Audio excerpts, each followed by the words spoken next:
Praise the Lord. आप परमेश्वर का धन्यवाद करते हैं क्योंकि जितने भी लोग यहाँ पर हैं, मालूम आप कहाँ हैं? You are in the heavenly realm. आप स्वर्गीय स्थानों में हैं।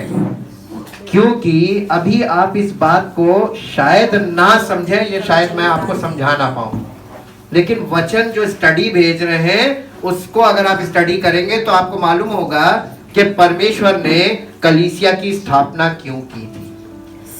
क्यों की थी? कि संडे को छुट्टी होती है, लोगों को जमा कर लो। अरे जब संडे को छुट्टी नहीं होती थी तब से परमेश्वर ने नियम बनाया। छुट्टी तो आज बना रहे लोग आधुनिक युग में। लेकिन आपको मालूम है सृष्टि की रचना परमेश्वर ने किस दिन की थी? संडे। स्टार्ट फ्रॉम संडे और कंप्लीट किया था फ्राइडे को, और Saturday the day of rest, उसने विश्राम किया, और उसी दिन मनुष्य पाप में गिर गया। फिर उसके बाद दूसरा दिन क्या आता? सैटरडे के बाद। तो सृष्टि में जाके देखिए, संडे से शुरुआत हुई और सैटरडे को मनुष्य का पतन हो गया, और फिर जो उसके बाद संडे आया, the judgement day of God, परमेश्वर ने न्याय किया, और वहां से वो न्याय चला आ रहा है आज तक। संडे का दिन परमेश्वर का दिन है, और परमेश्वर इसी दिन में काम करता है। जिस दिन में आप आराम करना चाहते हैं उसी दिन परमेश्वर काम करना चाहता है। आप मर्जी आपकी है कि आप परमेश्वर के काम से प्रसन्न होना चाहते हैं या अपना आराम करना मांगते हैं। नहीं, सबका अलग अलग ओपिनियन है। मैं एक ओपिनियन नहीं लोगों के आगे रख सकता है। It is up to the person, या हर वे मनुष्य पर डिपेंड करता है। आपके पास बहुत बिजी आप हो सकते हैं, लेकिन क्या कोई परमेश्वर से ज्यादा बिजी हो सकता है? नहीं। जब परमेश्वर अपना बिजीनेस छोड़कर उपस्थित होता है अपने वायदे के अनुसार, तो उस दिन हम बिजी होते हैं, तो परमेश्वर भी जिस समय तुमको जरूरत होगी कहेगा मैं बिजी हूं।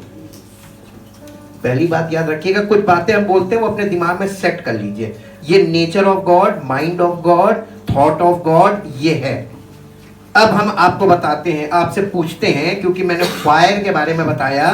The presence of God always represents as a fire in the word of God. परमेश्वर के वचन में परमेश्वर की उपस्थिति को कैसे दिखाया गया? आग, आग। और परमेश्वर का वचन भी आग है, पवित्र आत्मा भी आग है, मसीह भी आग है, हैं? तो सब आग ही आग है। There are two types of fire. एक है मनुष्य के द्वारा जो आग पैदा की गई है, वो एक आग, एक नफरत की आग भी है ना? इस समय दुनिया में कौन सी आग लगी है? नफरत की आग। वो भी जला देगी, भस्म कर देगी। लेकिन परमेश्वर, जो परमेश्वर की उपस्थिति है, वो ऐसी आग है जो आपको रिफाइन कर देगी, जो आपको एकदम चमका देगी, और जो आपको प्रोटेक्शन देगी। The fire of God is the protection of God. परमेश्वर की हुजूरी में आने से आप प्रोटेक्ट किए जाते हैं। कलीसिया की स्थापना क्यों की? हमारा मेन हिडन फोकस पॉइंट वो चल रहा है जिस पे हम स्टडी लेके चल रहे हैं, और आपको परमेश्वर के वचन से वो विषय क्लियर कर रहे हैं कि वचन क्या बता रहा है और आज चल क्या रहा है। आज बिल्डिंग को चर्च बना दिया, और नियम कानून खड़े कर दिए, तमाम विधियां बना दी, तमाम रिचुअल्स बना दिए। क्या वो चर्च है? यीशु मसीह ने कहा था, I will build my church, मैं अपनी कलीसिया बनाऊंगा। वो कलीसिया कहाँ है जिसको यीशु मसीह कह रहा था मैं बनाऊंगा? वो कलीसिया कहाँ है? ढूंढ के देखिए। आपको अगर कहीं ना मिले तो आप इसमें आइए, वचन में आइए। जब आप वचन में आएंगे तो आपको सच्चाई पता चलेगी, क्योंकि परमेश्वर का वचन सत्य है। और जब आपको ये सत्य मिलता है तो आपको किस पे फोकस करना चाहिए? इसी पे फोकस करना चाहिए, क्योंकि ये आपको बताएगा सत्य। अब आपसे एक सवाल पूछते हैं। परमेश्वर का वचन लैंप है, the commandments of the Lord. परमेश्वर की आज्ञाएं जो है वो दीपक है, और पवित्र आत्मा जो है वो ऑयल है, सोर्स दीपक का। आपके पास लैंप है, और लैंप का मतलब बाइबल, हम अर्थ भी समझाते चले। और पवित्र आत्मा तेल है, आपके पास पवित्र आत्मा भी है। वो लोग जो सोचते हैं कि हमें पवित्र आत्मा मिल गया, ये उन लोगों के लिए बहुत समझने वाली चीज है, you have a oil यानी Holi spirit, and you have a lamp यानी बाइबल। दो चीजें हैं आपके पास। आग कहां से लाओगे? बुझा लैंप तो किसी काम का नहीं, लैंप में तेल है, और तेल में, लैंप में आग कैसे आएगी? जब संपर्क में जाएंगे आग वाले के तभी आएगी। क्योंकि परमेश्वर ने, अभी आप लोगों को हिस्ट्री नहीं मालूम है इसलिए हम पार्ट पार्ट करके चल रहे हैं। जब मूसा ने तंबू बनाया था, या परमेश्वर ने मूसा के द्वारा जो तंबू बनवाया था, उस तंबू में आग दो जगह थी। आप बताइए कहां कहां थी? दो जगह आग थी। एक तो जहाँ पे परमेश्वर की उपस्थिति दिखाई दे रही थी, वहाँ पे थी, और दूसरा ये था नहीं, तंबू के अंदर एक रोटी की मेज और रोटी की दीपक था। आग कहाँ थी? दीपक में आग थी। जो परमेश्वर के वचन, नहीं, आग कहाँ थी? देखिए, दीपक में आग थी क्योंकि दीपक जल रहा था। तो आग कहाँ थी? अंदर दीपक में। और बाहर कहाँ थी? नहीं, बाहर। बाहर तो वो जो अब सब घूम गए। बाहर बाहर बाहर बाहर बाहर कहाँ थी? बाहर कहीं आग नहीं थी। जहाँ पे ब्रेजन ऑल्टर था, पीतल की वेदी, जहाँ बलिदान किया जाता था, पशु बलिदान किया जाता था, उस पशु को, उसमें आग होती थी और उस आग पे उसको भूना जाता था। वो आग कहां, दीपक में आग कहां से लगती थी? थोड़ा आप लोगों का भेजा है ना यार, क्योंकि अभी आप ABCD नहीं जानते, इसीलिए आप भ्रम में फंस जाते हैं। पवित्र आत्मा और बाइबल आपको मिल गया तो आपने सोचा आप सब कुछ पा गए ना। Where is the fire? क्यों यूहन्ना बपतिस्मा देने वाले ने कहा था जो मेरे बाद आने वाला है वो तुम्हें पवित्र आत्मा और आग से, पवित्र आत्मा या आग, ये पवित्र आत्मा जो है वो आग का सब्स्टिट्यूट नहीं है। ये दो चीजें थी, पवित्र आत्मा और आग। दो यानी वो दो तरह से तुम्हें बपतिस्मा देगा, और ये स्पिरिचुअल था। पवित्र आत्मा का मतलब जब आप विश्वास करते हैं पवित्र आत्मा तो उसी समय मिल जाता है। पौलुस ने कहा, क्या तुमने विश्वास करते समय पवित्र आत्मा पाया? पढ़ लीजिएगा प्रेरितों के काम 19 अध्याय में जाके। और उन लोगों ने कहा हमने पवित्र आत्मा की चर्चा तक नहीं सुनी। पहली सदी की कलीसिया की हालत थी, तो आज क्या हालत होगी? आज तो कुछ भी नहीं जानते। आपको मालूम है वो आग कहां से आई थी? जब तंबू तैयार हो गया था तो आग परमेश्वर ने दी थी, हेवनली फायर थी। वो मनुष्य के द्वारा जलाई गई आग नहीं थी, अनहोली फायर नहीं थी। और वो परमेश्वर ने आग उंडेली थी उस वेदी पे जो पीतल की वेदी थी बाहर आंगन में, और उसके बाद वहीं से आग लेकर दीपक जलाया जाता था, माचिस से नहीं जलाया जाता था। हालेलुया। और आप जाके पढ़िएगा होमवर्क, आप देखिएगा लैब व्यवस्था में परमेश्वर ने उससे पहले मूसा से कहा था कि वेदी की आग बुझने ना पाए। लेकिन निकाल लीजिए, पढ़ लीजिए 6 अध्याय, लैब व्यवस्था 6 अध्याय, लैब व्यवस्था 6 अध्याय। नहीं तो आप कहेंगे पता नहीं कहां से बता रहे हैं भैया, समझ में नहीं आ रहा है। लैब व्यवस्था 6 अध्याय और उसके 8 पद से पढ़िए।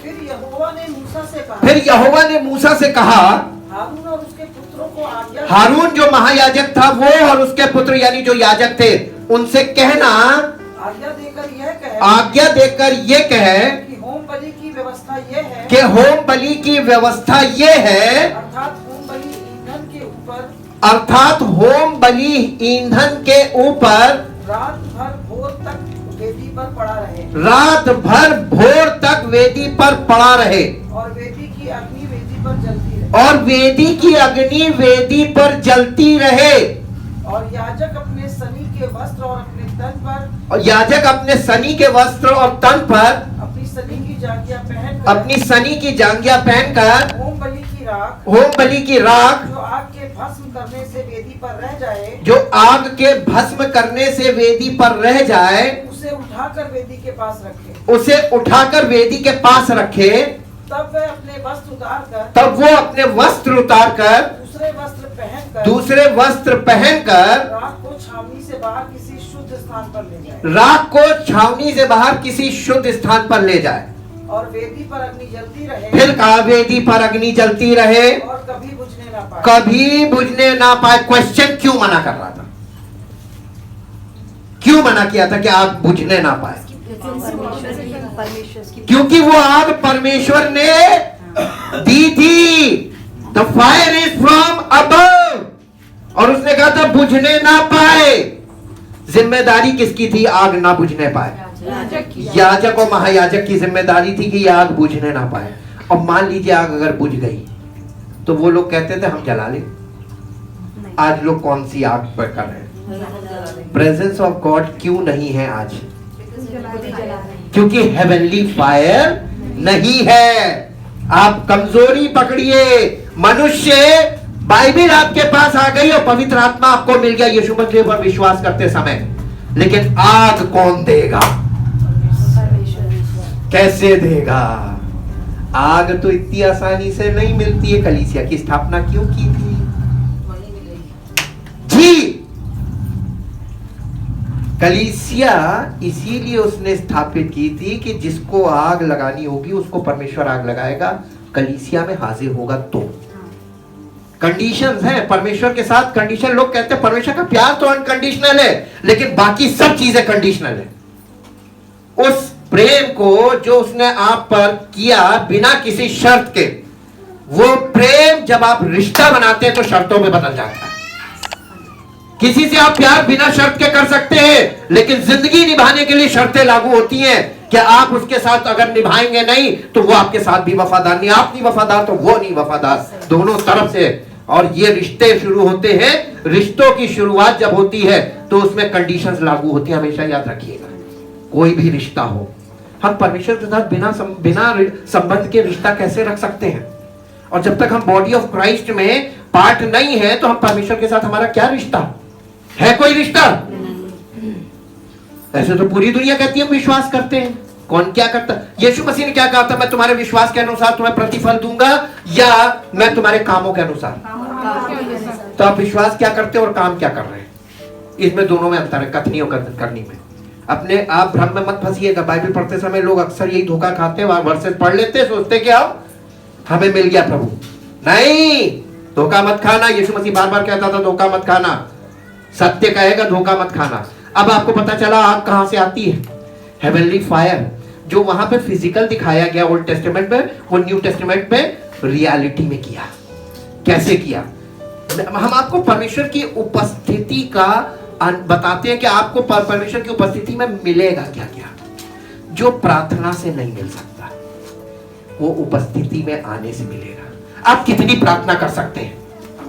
लोग कहते हैं हम प्रार्थना करेंगे, कितनी कर सकते हैं? क्या आपकी प्रार्थना से आपको सब कुछ मिल जाएगा? घर बैठो, अगर मिल जाएगा तो फिर कलीसिया की स्थापना ही बेकार थी। मेरे साथ एक पद निकाल के पढ़िए जो आपको मिलेगा। इफिसियों की पत्री, उसका अध्याय, इफिसियों की पत्री 3 अध्याय का 20 और 21 पद पढ़िए। अब जो ऐसा सामर्थी है, अब जो ऐसा सामर्थी है हमारी विनती, जो हमारी विनती और समझ से कहीं अधिक, और समझ से कहीं अधिक काम कर सकता है, काम कर सकता है। करेगा नहीं? किस से अधिक, किस से अधिक काम कर सकता है? ले, सब सन्नाटे में आ गए। सबसे अधिक काम। आप हमारे सामने, आप लोगों की ये हालत है तो आप घर में क्या सुनते होंगे, क्या समझते होंगे, ये मुझे ऐसे ही पता चल जाता है। सबसे अधिक हमारी विनती और समझ से। हाँ, किस चीज से अधिक? हमारी विनती से अधिक। विनती का मतलब क्या होता है? कितनी कर सकते हैं? आप कर करके एक दिन थक जाएंगे प्रार्थना करते करते और आप कहेंगे हमने बहुत प्रार्थना की, कुछ नहीं हुआ। क्यों नहीं हुआ? आप ही के प्रश्न का उत्तर परमेश्वर का वचन दे रहा है और पवित्र आत्मा के द्वारा दे रहा है कि जो तुम्हारी कल्पना और विनती से अधिक, जो तुम्हारी विनती और समझ से अधिक काम कर सकता है काम कर सकता है उस सामर्थ के अनुसार उस सामर्थ के अनुसार जो हम में कार्य करती जो हम में कार्य करती है। कलीसिया में कहाँ? कलीसिया में वो कहाँ काम करती है? जो हम में, यानी जो मुझ में नहीं लिखा है। कलीसिया में और मसीह इंडिविजुअल काम नहीं करेगी ये पावर। क्यों कलीसिया की स्थापना की थी? सबको ऑनलाइन कर देता। परमेश्वर का निजाम वो प्राचीन काल का परमेश्वर है, उसकी सारी प्लानिंग प्राचीन काल से चलेगी। लेटेस्ट फैशन में कभी आप उसको कन्वर्ट नहीं कर सकते to trends of the world में। आजकल तो सब लोग ऑनलाइन कर रहे हैं। करो ना, करो ना, वो भी तो कर रहा है, ऑनलाइन कर रहा है, करो ना। तुम डाल तो वो बात एक से एक रूप बदल के आ रहा। भागो, कितना भागोगे? कहां भागोगे? साउथ अफ्रीका से भागोगे तो इंडिया भागोगे, इंडिया में हाजिर। जिस देश जाओगे मैं तुम्हारा पीछा करूंगा। वो फिजिकली अटैक करता है, Yes! वो नहीं है। वो हमारा एनिमी फिजिकल अटैक कर रहा है, हमारा परमेश्वर भी फिजिकल काम करता है, वो ऑनलाइन नहीं करता। इस दुनिया में ऑनलाइन तो झांसा है और पूरी दुनिया झांसे में फंसी हुई है ना। लोग फेसबुक में क्या देखते मालूम? काल्पनिक वर्चुअल लाइफ। अच्छा, ये खुश होने तो थोड़ी देर, कुछ नहीं मिलता, कुछ नहीं है। सवेरे उठे मुंह सूजा, रात भर देखा फिर भी मुंह सूजा, क्या मिला? कुछ नहीं। उतना अध्ययन कर लेते वचन में, नूर आ जाता चेहरे पर। लेकिन दुनिया को नहीं चाहिए परमेश्वर का वचन। शरीर की अभिलाषा हावी होती जा रही है। Lust of the flesh, lust of the eyes and pride of life हावी है। Thank you Jesus. अब जो, फिर से पढ़िए, अब जो अब जो ऐसा सामर्थी है हमारी विनती जो हमारी विनती और समझ से कहीं अधिक काम कर सकता है उस सामर्थ के अनुसार जो हम में यानी कलीसिया में कार्य करती है। कलीसिया में और यीशु मसीह में, कलीसिया में और यीशु मसीह में उसकी महिमा पीढ़ी से पीढ़ी तक युगान युग होती रहे। मसीह में और कलीसिया में, तो पहले कलीसिया में फिर मसीह में, ऐसे ही लिखा है ना। सीक्वेंस मत बिगाड़िएगा। If you are in the body of Christ, you are in Christ. कभी घर बैठ के ये मत सोचिएगा मैं मसीह में हूं। कभी ये धोखा मत खाइएगा। बहुत धोखा देने में माहिर है। वो आपको इमोशनली धोखा दे सकता है, वो आपको फिजिकली धोखा दे सकता है, वो आपको मेंटली धोखा दे सकता है, वो आपके विचारों में धोखा देगा। फिजिकल में आइए, आपको धोखा नहीं दे पाएगा। जब आपके कदम कलीसिया की ओर बढ़ने लगेंगे ना, वो हार जाएगा। बांध देता है वो कि ये जा ना पाए। एक बेटा इसको इंग्लिश में पढ़ो। Now to him who by in consequence of the action of his power that is at work within us is able to carry out his purpose and do super abundantly far over and above all that we dare ask or think infinitely beyond our highest prayers beyond our highest prayers आप कितनी भी जबरदस्त प्रार्थना क्यों ना कर लेते हो जी, beyond our highest prayers, desires, thoughts, hopes, or dreams, to him be glory in the church and in Christ Jesus throughout all generations, forever and ever. Amen. अब बताइए, इस पद के आगे सारी आपकी धार्मिकता व्यक्तिगत तौर पे जो है वो सब धरी रह गई एक किनारे। शैतान तब भी आपको फंसा लेगा, बांध के रख देगा कोने में, कलीसिया से दूर कर देगा, क्योंकि जहां पावर वहां नहीं जाने देगा। वो आपको यही दिलासा दिलाएगा तुम विश्वासी हो, बैठो, अरे तुम्हारे समझ, अरे तुम सही हो, you are right in your own mind. मनुष्य ऐसा भी मार्ग है जो मनुष्य को सही जान पड़ता है, उसके हाथ में मृत्यु मिलती है। इसीलिए लिखा हुआ विजडम की किताब में, धोखा मत खाओ। और आज मैक्सिमम लोग जिनके पास बाइबल है और जिन्हें पवित्र आत्मा का अभिषेक मिला विश्वास करते समय, वो इसी धोखे में आ गए। They don't want to the part of the body of Christ. भैया धार्मिकता के भ्रम में क्यों पड़े जब उसने कह दिया तुम्हारी अरे ये बहुत बड़ा, ये हर, अभी आपको कई एस्पेक्ट्स मिलेंगे, इसके कई पहलू मिलेंगे। आप आगे बढ़िए तो जितना आप परमेश्वर की उपस्थिति में आगे बढ़ेंगे उतना आपको सत्य दिखाई देगा। हालेलुया। लेकिन धन्यवाद तब कीजिएगा कि मेरे किए से नहीं, है उसके द्वारा हो रहा है ना। हम कुछ नहीं कर सकते, जो मनुष्यों से नहीं हो सकता वही तो वो करता है। परमेश्वर ने अपने पुत्र को क्यों भेजा? अगर उसको हमें नियम कानून ही बताने थे तो वचन काफी था। Why he sent his only son? Jesus Christ. जब मनुष्य सब कुछ कर चुका, धार्मिक तौर पे, शारीरिक तौर पे, आत्मिक तौर पे, जब सब कुछ करके थक गया, छक गया, पक गया, तब परमेश्वर ने अंत में अपने पुत्र को भेजा। जा बेटा, इनके किए से मैं करूं, मैं इन्हें ग्रहण नहीं करूंगा, चाहे कुछ भी कर ले, क्योंकि जो मैं चाहता हूं वो कोई करता नहीं, सब अपने अपने मन से कर रहे हैं। आज लोग क्या कर रहे हैं? तब परमेश्वर ने अपने पुत्र को भेजा, जा मेरी इच्छा पूरी कर। परमेश्वर की इच्छा ये थी कि लोग छुटकारा पाए, और इसीलिए नया नियम ये कहता है कि नया नियम हमारे डूज एंड डोंट्स पे नहीं टिका है। नया नियम टिका है what is done by the God. परमेश्वर ने हमारे लिए क्या किया, इस पे नया नियम टिकता है। आप हैं किस चक्कर में? आप कुछ करेंगे और परमेश्वर सुन लेगा और परमेश्वर कर देगा, ये असंभव है। ये धोखा मत खाना। एक पद और निकाल के पढ़िए जो आपको मिलेगा, प्रेरितों के काम 3 अध्याय का 19 पद। प्रेरितों के काम 3 अध्याय 19 पद।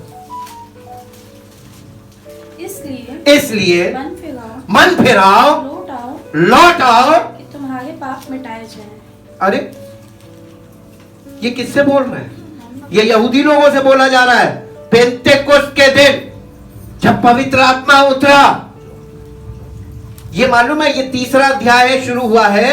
पेंतेकोस्त के बाद एक अंधे भिखारी को चंगाई मिली पतरस और यूहन्ना के द्वारा, और फिर उसके बाद ये प्रश्न उठा कि इसको कैसे ये जन्म का लंगड़ा था कैसे ठीक हुआ। इस पर जब ये लोग यानी लोगों को स्पष्टीकरण दे रहे थे तो ये कह रहे थे कि ये हमने नहीं किया। इसको थोड़ा सा हम आपको बताते हैं, इसके कौन से पद से पढ़िए ताकि आपको पता चले कि ये धर्म के कामों से काम नहीं हो रहा है, ये काम हो रहा है परमेश्वर की सामर्थ से। कलीसिया की शुरुआत परमेश्वर की सामर्थ पर डिपेंड करती है, हमारे किए पर नहीं। 3 अध्याय और इसका 11 पद से पढ़िए। और वो कहने लगे हे गलील,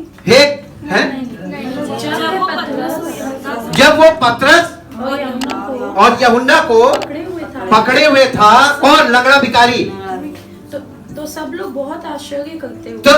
बहुत आश्चर्य करते हुए उस ओसारे में, ओसारे का मतलब होता वरंडा, जो सुलेमान का कहलाता था, उसके पास दौड़े आए और ये देखकर पतरस ने लोगों से कहा, हे इजराइलियों, तुम इस मनुष्य पर क्यों आश्चर्य करते हो और हमारी ओर क्यों इस प्रकार देखते हो कि मानो हम ही ने अपनी सामर्थ अपनी सामर्थ और अपनी भक्ति से इसे चलने फिरने योग्य किया। अगर आज के दिनों में होता तो क्या होता? देखा हमारी सामर्थ्य की हमें कितनी पावर है, देखा हमारी भक्ति में कितनी पावर है, ये कहते लोग। लेकिन नए नियम की शुरुआत हमारी सामर्थ्य हमारी भक्ति पे नहीं है।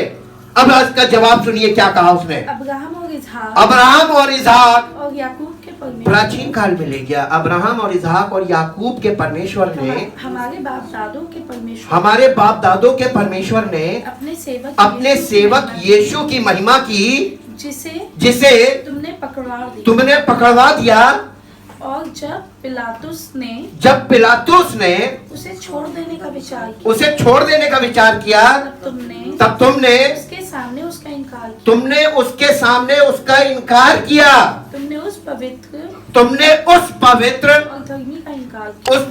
पवित्र और धर्मी का इनकार किया और विनती की कि एक हत्यारे को तुम्हारे लिए छोड़ दिया जाए, और तुमने जीवन के कर्ता को मार दिया, आग बुझा दी, जिसे परमेश्वर ने मरे हुए में से जिलाया। और इस बात के हम गवाह हैं, और इस बात के हम चश्मदीद गवाह हैं। और उसी के नाम में उस विश्वास के द्वारा जो उसके नाम पर है, इस मनुष्य को जिसे तुम देखते हो जानते भी हो सामर्थ्य दी है। उसी विश्वास ने जो उसके द्वारा है। इसको तुम सबके सामने बिल्कुल भला चंगा कर दिया है। तुम सबके सामने इसको भला चंगा कर दिया है। किसने किया? परमेश्वर ने किया, है ना। और उन्होंने कहा ये हमारी भक्ति और हमारी सामर्थ्य से नहीं हुआ, ये परमेश्वर ने किया। This is the new testament. आज कौन ये गवाही देता है कि ये परमेश्वर ने किया? सब कहते मैंने प्रार्थना की और ये हुआ, फलाने ने प्रार्थना की और ये हुआ। आप किसकी महिमा कर रहे हैं? कौन सी आग? अनहोली फायर है ये जी। अब हे भाइयों, मैं जानता हूँ ये काम तुमने अज्ञानता में किया, और वैसा ही तुम्हारे सरदारों ने भी किया। परंतु जिन बातों को परमेश्वर ने सब भविष्यवक्ताओं के मुख से पहले ही बता दिया था कि उसका मसीह दुख उठाएगा, उन्हें उसने इस रीति से पूरा भी किया। इसलिए मन फिराओ और लौट आओ। कहाँ? परमेश्वर की उपस्थिति में आ जाओ। Come into the presence of God। परमेश्वर के पास लौटाओ। कहाँ? कलीसिया में जी। कि तुम्हारे पाप मिटाए जाएं। तुम्हारे पाप मिटेंगे नहीं, क्षमा मिलना और मिटाया जाना दो बात है। आपको गारंटी यानी आपकी जमानत हुई है। प्रभु यीशु मसीह पर विश्वास करने से आपके पाप मिटाए नहीं गए हैं। भूल में मत रहिएगा। केवल आपको माफी मिली है, यानी एक चांस दिया है कि जाओ एक नई शुरुआत करो। और इसीलिए पवित्र आत्मा दिया है कि पवित्र आत्मा के अनुसार चलोगे तो पाप मिटाए जाएंगे। कहाँ? कलीसिया। और लोग क्या सोचते हैं? फंस गए ना सब? ध्यान नहीं दिया वचन में। सब एकदम परमेश्वर को मालूम था। मनुष्य को इतनी अच्छी तरीके से समझता है कि इतना सारा मिलेगा, फड़फड़ा के निकल लेगा। उसने कहा ना, इसकी तो ऐसी गांठ बांध के रखेंगे, ये जितनी दूर उड़ के जाए वापस मेरे ही पास आएगा, क्योंकि इसका भला कहीं नहीं होगा। जी इंग्लिश में हाँ, जिससे प्रभु के सम्मुख लौट आओ और ताकि तुम्हारे पाप मिटाए जाएं, जिससे प्रभु के सन्मुख से विश्रांति के दिन आए। क्या आप चाहते हैं कि अगला साल आपके लिए सुखमय हो? कितने लोग चाहते हैं? सब चाहते हैं, मुझे मालूम है। सब त्रस्त हैं, और अभी त्रस्त नहीं, अभी अगले साल और त्रस्त होंगे। हाहाकार बढ़ेगा। लेकिन भैया पिछले साल भी जो वादा किया था, जितने सम्मुख आए थे, वो इस साल भी यस और अगले साल और ज्यादा विश्रांति से रहेंगे। सही बात। नहीं, ये तो फिर आप स्पेसिफिक बात करें, हम जनरल बात करते हैं। जनरल में लोगों की हालत बहुत खराब है और होगी। भागो, कहाँ भागोगे? पूरी दुनिया की अर्थव्यवस्था मिट्टी में मिलने जा रही है, आज बता रहा हूं। और 2022 में देखिएगा आप क्या हालत होती है। पाई पाई को मोहताज होंगे लोग। लिख लीजिए डायरी में, कहिएगा, हमको याद दिलाइएगा कि आपने कहा था और हुआ।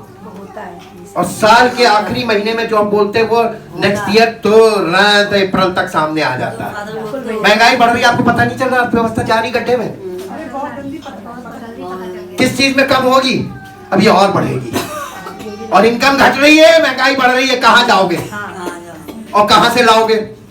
ऐसा गड्ढा किसी को नहीं मालूम है जहां मिलता हो फ्री में, बस गए अली बाबा 40 चोर वाला आपकी झोली भर रहा है, ऐसा कोई गड्ढा है? सारे गड्ढे भर दिए जाएंगे। यीशु मसीह के आने से पहले लिखा सारी खाइयां सारे गड्ढे सब भर दिए जाएंगे। आजकल रोडों के गड्ढे भरे जा रहे हैं। चुनाव आने वाले। जी इंग्लिश में पढ़ दो बेटा इसको, 19th verse in English. So repent, so repent, change your mind, change your, repent का मतलब चेंज योर माइंड। अपने माइंड को चेंज करो। गलत सोच रहे हो, गलत धारणा में हो, गलत विश्वास कर रहे हो, change your mind and purpose, and purpose. उद्देश्य भी तुम्हारा गलत है। turn around टर्न अराउंड यानी घूम जाओ, उल्टे घूम जाओ। and return to God, and return in the presence of God, that your sins that your sins may be erased, में बी इरेज, अभी तो माफी मिली थी, वो इरेज्ड हो जाए, मिटा दिए जाए। इरेज का मतलब blotted out, blotted out, wiped clean, wiped clean. Clean. That times of refreshing, That times of refreshing, of recovering from the effects of heat, effects of heat, of reviving of reviving with fresh air with fresh air may come may come। from the presence of the Lord. कहाँ से आएगी ये ताजगी? From the presence of God. Come into the presence of God। And परमेश्वर के लोगों धोखे में मत रहना जी। and that And that He may send to you He may send to you the Christ, the Christ, the Messiah, the Messiah, who before who before was designated was designated and appointed for you, even Jesus, whom heaven must receive whom heaven must receive and retain until the time for the complete restoration for the complete restoration of all that God spoke by the mouth of all His holy prophets for ages past. यानी जो पुराने नियम में भविष्यवक्ताओं के द्वारा जितनी बातें उसने बोली हैं, जब तक वो सब पूरी ना हो रहे, यीशु मसीह का काम कलीसिया में रेस्टोरेशन का चलता रहेगा। हालेलुया। प्रेजेंस ऑफ गॉड कहाँ मिलेगी? हफ्ते में एक बार प्रेजेंस में आना इतना भारी है। और उस जमाने की सोचिए, थोड़ा कल्पना किया कीजिए, जब लोगों के पास साधन माध्यम कुछ भी नहीं था और वो लोग लंबी लंबी यात्राएं करते थे और परमेश्वर की उपस्थिति को खोजते हुए यरूशलेम में जाते थे। कम से कम हम लोगों को इतना तो नहीं करना पड़ रहा है। कितनी आसानी दी है उसने, और फिर भी हम प्रेजेंस ऑफ गॉड का मजाक उड़ाते हैं, उसको नजरअंदाज करते हैं। जहां से हमें सब कुछ परमेश्वर हम आपको बताएं, आप कुछ भी कर लीजिए, कितने भी एफर्ट कर लीजिए, लेकिन अगर आप उसकी प्रेजेंस में आएंगे तो जो आपके लिए बेस्ट है परमेश्वर चट से कर देगा। वो किसी की सुनता नहीं है, वो अपना काम खुद करता है। ये मैं पहले से बोल रहा हूं, परमेश्वर अपना काम खुद करता है, वो किसी का पक्षपात नहीं करता। मनुष्य तो पक्षपात कर सकता है, लेकिन परमेश्वर कभी किसी का पक्षपात नहीं करता। हर जाति में लिखा है जो उसका भय मानता है परमेश्वर उस पर आशीष देता है। कब? जब वो कलीसिया में आता है। इसीलिए यीशु मसीह ने कहा था, मेरा घर सब जातियों के लिए प्रार्थना का घर कहलाएगा। वहीं पे जब वो आएंगे, प्रार्थना के उद्देश्य से आएंगे, मैं काम करूंगा और बिना प्रार्थना के मैं उन्हें सब कुछ कर दूंगा। हालेलुया। आपके कुछ किए से कुछ नहीं होना, लेकिन उसके किए से सब कुछ होना है। तो हमें क्या करना चाहिए? अब एक बात बताइए, मैं कैसे वो काम करता है, हम आपको थोड़ा सा गाइड करते हैं कि आप जब ऑपरेशन थिएटर में जाते हैं तो आप अपने ऑपरेशन में बताते, डॉक्टर साहब देखो यहाँ नहीं, यहाँ दर्द हो रहा था, देखो ये गड़ रहा था, यहाँ पे लगाओ, यहाँ पे तुम क्या आईने में देख रहे थे, यहाँ लगाओ, यहाँ ऐसे करते हैं। हाँ। नहीं, लेटे नहीं रहते हैं, लेटने के लिए कोई नहीं जाता था, बेहोश जाते हैं अंदर। मैंने बहुत साल ऑपरेशन कराया, ओटी असिस्टेंट थे, आधा बेहोश तो हम ही करते थे बाहर से, फोर्टपिन पिनार्कल लगा के अंदर भेज देते थे, आधी बेहोशी में जाता तो वहां पूरी बेहोशी कर देता था, खत्म, जाओ चुप पे पड़े रहो, जो करना है ऑपरेशन क्रू करेगा। जब आप कलीसिया में आते हैं कौन काम करेगा? पिता पुत्र पवित्र आत्मा काम करेंगे। आपके करने से होगा कि उसके करने से होगा? तो आपके जिस्म में कोई भी बीमारी हो, खट से निकाल देगा, आपको पता भी नहीं चलेगा। ये ऑपरेशन ऑफ गॉड है इन द बॉडी ऑफ क्राइस्ट। वो मसीह के देह में काम करता है, और यहाँ पे जो भी आता है उसकी ऐसी जैसी तैसी कैसी भी बीमारी हो वो सब निकाल देता है। मुझे एक लाइलाज बीमारी से उसने कैसे चंगा किया मुझे पता भी नहीं चला। मेरे भी थी भैया। अस्थमा, कितने लोग यहाँ पर बैठे हैं अस्थमा से हील हुए? कितने लोग बैठे हैं लाइलाज बीमारियां निकल के चली गई? क्यों? क्योंकि उन्होंने कुछ नहीं किया, वो हाजिर हुए और उसने काम किया। हाँ, यहाँ पे आइए तो फिजिकली बेहोश लेकिन स्पिरिचुअली होश में। वचन सुनने के लिए पता चला यार लोग बेहोश हो गए, और भी पता तो बेहोश नहीं। यार हिंदुस्तान में वो सब समझाना पड़ता है भैया, बहुत हर बात को एकदम लिटरल मान लेते हैं, हर चीज को लिटरल लेते हैं। हालेलुया जी। अब आपको समझ में आया प्रेजेंस ऑफ गॉड में आना क्यों जरूरी है? मरकुस रचित सुसमाचार 10 अध्याय 23 पद से पढ़िए, 23 से 30। मरकुस 10 अध्याय 23 से 30।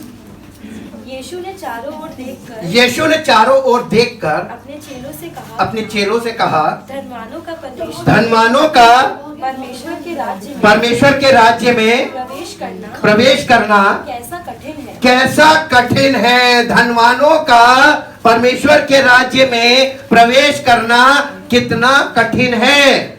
चेले उसकी बातों से अचंभित हुए। क्यों? चेले क्या सोच रहे थे कि धनवान लोग आ जाएंगे, धनवान लोग आ जाएंगे तो फिर हम लोग पर सेवा करते थे ना चेले। चेले यही कि धनवानों पर अनुग्रह करते, धनवान हम पर अनुग्रह करते, वो चेल बन जाए। जी, यीशु मसीह ने कहा धनवानों का स्वर्ग के राज्य में प्रवेश कठिन है। चेले उसकी बातों से अचंभित हुए। इस पर यीशु ने फिर उनसे कहा हे बालकों, जो धन पर भरोसा रखते हैं उनके लिए परमेश्वर के राज्य में प्रवेश करना कैसा कठिन है। क्यों कठिन है ये बताइए भाई। दो ही ईश्वर है, एक तो धन, दूसरा सच्चा परमेश्वर। और धनी आदमी धन को ईश्वर मानता तो कहां परमेश्वर की सुनेगा जी। परमेश्वर के राज्य में धनवान के प्रवेश करने से ऊंट का सुई के नाके में से निकल जाना सहज है। इसका मतलब क्या? नाके का मतलब, क्योंकि हिंदुस्तान में भैया हमारे यहाँ तो नाका है, सब जानते हैं, वो नाके पे से निकल गए। हाँ, सुई के नाके का मतलब सुई का वो क्षेत्र जिसमें हम लोग लेंस लगा के धागा डालते हैं। हम तो नहीं डाल पाते, साफ बात। क्यों झूठ बोले भैया? हम तो चश्मे से भी नहीं डाल सकते, हमें उसमें भी नहीं दिखता, इतना महीन। पर प्रभु यीशु मसीह ऐसा क्यों कह रहे हैं? ये एक वो उन्होंने एग्जाम्पल ऐसा क्यों दिया? इसका मतलब वो ये बताना मांग रहे हैं कि इम्पॉसिबल है, लगभग असंभव है। पहले तो कठिन बोल रहा था, बाद में वो उसने जो एग्जाम्पल दिया वो लगभग इम्पॉसिबल बता रहा है कि इम्पॉसिबल है धनवान का स्वर्ग के राज्य में प्रवेश। आगे पढ़ो। वे बहुत ही चकित होकर आपस में कहने लगे तो फिर किसका उद्धार हो सकता है? क्या धनवानों का जरूरी था? तो फिर किसका उद्धार हो सकता है?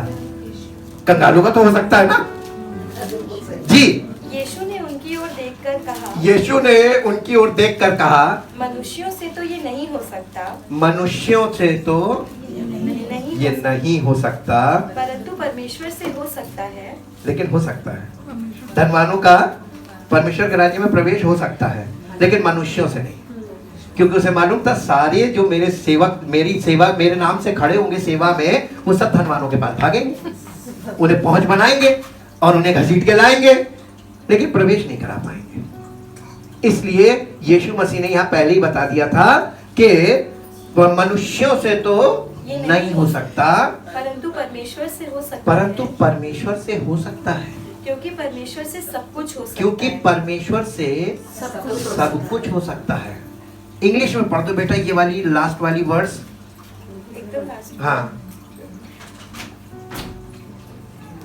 27 Jesus glanced around at them Jesus glanced around at them and said, and said, with men it is impossible, with men it is impossible, but not with God. but not with God. For all things For all things are possible with God.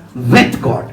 परमेश्वर के लिए सब कुछ संभव जो मनुष्यों के लिए असंभव है। आप कलीसिया में आए हैं, बहुत सी चीजें आपके लिए असंभव है।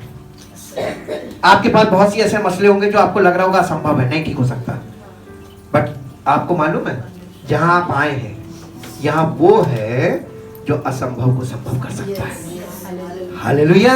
और जब आप उसके पास आए हैं तो वो आपके असंभव को संभव करेगा। क्या आप दोबारा आना मांगेंगे? आप रेगुलर आएंगे तो आपके जीवन में कोई भी असंभव चीज आके खड़ी नहीं होगी। ये मैसेज है। और अगर आज कोई असंभव चीज आपके जीवन में है तो आप यहां से जाएंगे, वो संभव कर देगा। अगर वो उसकी इच्छा और योजना में होगी तो कंडीशन है, और अगर गलत होगी उसकी दृष्टि से तो शायद उसको अलग ही रखे और आपको उसकी जगह कुछ और दे। हालेलुया। तो परमेश्वर आपको निराश कभी नहीं होने देगा। When you are come into His presence। अब आपको एक वर्ष और जल्दी से पढ़ दीजिए जो आपको मिलेगी मत्ती रचित सुसमाचार 11 अध्याय 28 पद। मत्ती रचित सुसमाचार 11 अध्याय 28 पद। हे सब परिश्रम करने वालों और बोझ से दबे हुए लोगों, मेरे पास आओ। यीशु मसीह ने क्या कहा था? अपने अपने घर में रहो, मैं तुम्हारे पास आऊंगा। किसके पास? Come into the body of Christ. मेरे पास आओ, मैं तुम्हें विश्राम दूंगा। अरे सारे वर्सेस आज एक ही बात बता रहे हैं, उसके पास आओ, उसके पास आओ। और हम कहते प्रभु मेरे पास आओ, हम कमरे में बैठे हैं। वो एक आदमी को विजिट नहीं करता, वो एक आदमी को विजिट नहीं करता, वो कलीसिया को विजिट करता है। यीशु मसीह ने प्राण किसके लिए दिया था? एक व्यक्ति के लिए कि कलीसिया के लिए? तो आपको कहाँ होना चाहिए? कलीसिया में क्या कि अपने घर पे? याद रखिए, तरीका जो उसने बनाया है और जो विधि उसने हमें दी उसी में रहोगे तो तुम्हारा भला होगा, वरना अपनी मर्जी में सब भाग रहे, तुम भी भाग लो। ऑनलाइन बुलाते रहते जी, मेरे पास आओ। मेरा जुआ नहीं, मेरे पास आओ, मैं तुम्हें विश्राम दूंगा। पहली चीज आपको विश्राम देगा। विश्राम का मतलब होता है पीस ऑफ माइंड। मैं तुम्हारे मन में शांति भर दूंगा। जी, मेरा जुआ अपने ऊपर उठा लो, मेरा जुआ अपने ऊपर उठा लो और मुझसे सीखो। इसका मतलब यहाँ आने के बाद भाग नहीं जाना है, काम हो गया निकलने। मेरा जुआ अपने ऊपर उठा लो और मुझसे सीखो, क्योंकि मैं नम्र और मन में दीन हूँ, और तुम अपने मन में विश्राम पाओगे। आपको मन की शांति मिलेगी जो आज दुनिया में कहीं नहीं। और मन की शांति ना होने से बीमारियों का बढ़ना इतना ज्यादा बढ़ रही है। आपको मालूम है, जब आप परेशान होते हैं, पैनिक होते हैं, तो आपका इम्यूनिटी लेवल बिल्कुल नीचे चला जाता है, आपका ऑक्सीजन लेवल बिल्कुल नीचे चला जाता है और आपकी पल्पिटेशन बढ़ जाती है। और उसी समय आपका अगर टेस्ट हो जाए पूरा से पॉजिटिव आएगा पक्का, भले सिम्टम ना हो, रिपोर्ट पॉजिटिव आएगी। और जहां पॉजिटिव आई वही तुरंत आप खींच ली जाएंगे। हालेलुया। निश्चित क्यों नहीं रह सकते? क्योंकि हर आदमी पैनिक में है। एक वर्ष और पढ़िए जो आपको मिलेगी, भजन संहिता 97 को हिंदी में क्या बोलेंगे? 97 5 पद। पहाड़ यहोवा के सामने मोम के समान पिघल गए। अरे बाप रे बाप, ये कौन से पहाड़ की बात कर रहा है? कौन सा पहाड़ परमेश्वर यहोवा के सामने मोम की तरह पिघल गया? हाँ, समस्याओं का पहाड़, मुश्किलों का पहाड़ मोम के सामने पिघल गए। अर्थात सारी पृथ्वी के परमेश्वर के सामने आकाश ने उसके धर्म की साक्षी दी और देश देश के सब लोगों ने उसकी महिमा देखी। इंग्लिश में पढ़ दो बेटा। The hills melted like wax at the presence of the Lord. हाँ? At the इसमें ज्यादा साफ लिखा है, हिंदी में नहीं लिखा था। पहाड़ कहाँ पे पिघले? At the presence of the Lord। परमेश्वर की उपस्थिति में पहाड़ पिघल जाता है। आप जब उसकी उपस्थिति में आए, आज आपको समझ लीजिए कौन सा पहाड़ है आपके जीवन में। वित्तीय कल्पना से अधिक बढ़कर काम करता है यहाँ पे। कौन सा पहाड़ है आपके जीवन में जो अभी तक धराशायी नहीं हुआ? रुकावट पहाड़ दिखाता है, बड़ी बड़ी रुकावटें, रास्ता बंद, कुछ दिखाई नहीं दे रहा है। कहां पे पिघलता है? जब आप यहां आते हैं ना तो आपकी जिंदगी का पहाड़ यहां पिघल जाता है।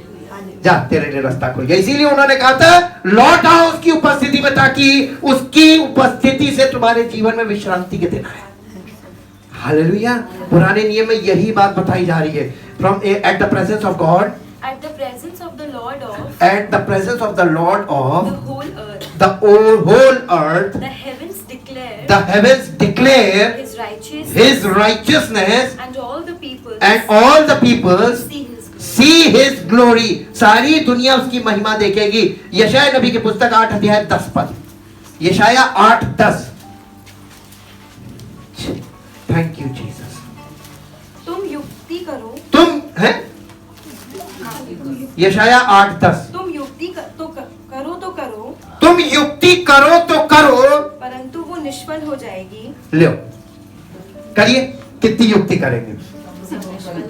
आपको ये वाली वर्सेस कभी किसी ने भेजी नहीं होगी, हाँ? वही वाली भेजते बस। प्रभु आशीष देगा, प्रभु तुम्हारे लिए सब कुछ करेगा, प्रभु यहाँ पे धोखा काहे खा रहे हो? वचन पढ़ो तो उसे समझो भी, और नहीं समझो और तुम्हारे जीवन में लागू ना हो तो उसे पढ़ो मत जी। वो निष्फल हो जाएगी। तुम युक्ति करो तो करो, छूट दे रहा करो, परंतु वो निष्फल हो जाएगी। लेकिन वो साथ साथ रिजल्ट बता रहा है। लगाइए, हम तो ऑनलाइन देख लेते हैं, हम तो ये कर लेते हैं, हम तो वो कर लेते हैं, दूर पड़ता है, हम लोग पास में चले जाते हैं। ये सब युक्तियां ही तो है। करो, कितनी करोगे? तुम युक्ति करो तो करो, परंतु वो सब निष्फल हो जाएंगी। तुम कुछ भी कहो, तुम कुछ भी कहो, परंतु तुम्हारा कहा हुआ, परंतु तुम्हारा कहा हुआ ठहरेगा नहीं, ठहरेगा नहीं, क्योंकि परमेश्वर हमारे साथ है। क्योंकि अब परमेश्वर तुम्हारे संग है, तो तुम काहे उल्टी सीधी बातें कर रहे हो? काहे उल्टे सीधे विचार कर रहे हो? काहे धोखा खा रहे हो? इंग्लिश में पढ़ दो बेटा। Take counsel together, Take counsel together against Judah, but it shall come to naught. but it shall come to naught. Speak the word, Speak the word, but it will not stand. but it will not stand. For God is with us. For God is with us. Emmanuel. Emmanuel, Emmanuel का मतलब ये है परमेश्वर हमारे साथ है। जब परमेश्वर हमारे साथ है, हमारे साथ कब है? मेरे साथ नहीं, बहुत ध्यान से सुनिएगा, इंडिविजुअल के साथ नहीं है, हमारे साथ। इसका मतलब कलीसिया की बात कर रहा है। जब कलीसिया में परमेश्वर तुम्हारे साथ है तो युक्ति युक्ति मत करो, चुपचाप उसकी सामने सरेंडर करो। ये सिंपल मैसेज है। परमेश्वर की उपस्थिति में आने से क्या मिलता है? 91 भजन संहिता 91 उसका पहला पद पढ़ लीजिए। हाँ, जो परम प्रधान के छाए हुए स्थान में बैठा रहे, है? जो परम प्रधान, जो अपने घर में बैठा रहे। कभी पढ़ी नहीं या पढ़ाई समझी नहीं? दो बातें हो सकती, पढ़ी भी हो सकती, आपने बहुत बार पढ़ी हो, सुनी भी हो, लेकिन समझी कभी नहीं। जिस दिन समझ में आ जाएगी ना, तब आपको पता चलेगा कि क्या कहा जा रहा है। जो परम प्रधान के छाए हुए स्थान में बैठा रहे, वो सर्वशक्तिमान की छाया, वो सर्वशक्तिमान की छाया में ठिकाना पाएगा। और तब इसमें वायदा किया है कि वो महामारी तो आएगी, लेकिन वो तुझ तक ना पहुंचेगी। कंडीशन है, पहली आयत जो थी वो कंडीशन थी।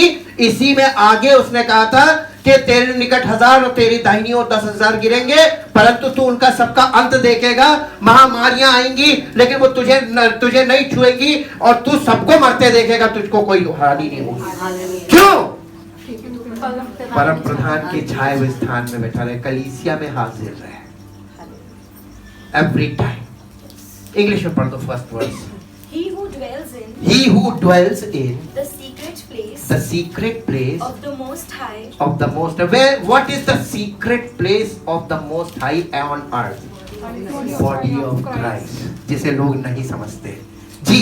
Shall remain stable Shall remain stable and fixed and fixed under the shadow of under the shadow of the Almighty, whose whose power no foe no foe can withstand. Can with, कोई दुश्मन तुम्हारा उसके सामने नहीं ठहरेगा, यहाँ तक कि वायरस और बैक्टीरिया भी नहीं ठहर सकता। Thank you, thank you, thank you, thank you, thank you Lord. परम पिता परमेश्वर, हम कितना वर्णन करें, वर्णन करते करते समय बीत जाएगा लेकिन वर्णन नहीं खत्म होगा।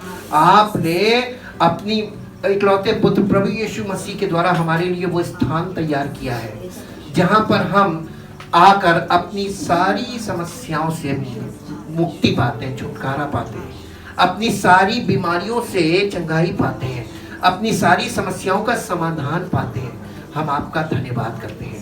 काश लोग प्रभु आपकी उपस्थिति को समझ पाए, आपके वचन को समझ पाए, आपकी इच्छा और योजना को समझ पाए और अपने आप को हाजिर रखें, ताकि प्रभु आपकी मर्जी हम सब की जिंदगियों में ऐसी पूरी हो, ताकि आपके इकलौते पुत्र के द्वारा, उसके इस देह के द्वारा आपकी महिमा प्रकट हो और सब लोग जाने कि परमेश्वर जो सच्चा परमेश्वर है वो कैसे करता है। सारी महिमा आपको मिले। आज यहाँ पर कोई यदि बीमार बैठा है, जिस्मानी तकलीफों में है, लाइलाज बीमारियां लोगों के जिस्म से निकल कर चली जाए, आपकी सामर्थ के द्वारा, आपकी उपस्थिति में आने के कारण, ताकि प्रभु इन्हें अनुभव प्राप्त हो कि परमेश्वर की उपस्थिति में सारे काम होते हैं। वह हमें कुछ नहीं करना होता है, परमेश्वर हमारे जीवन में कार्य करता है। यही तो आपकी महिमा है। इसलिए प्रभु सारा आदर, सारी महिमा आपको देते। इस प्रार्थना को आपके इकलौते पुत्र प्रभु यीशु मसीह के नाम से मांगते हैं, आमीन। Praise the Lord.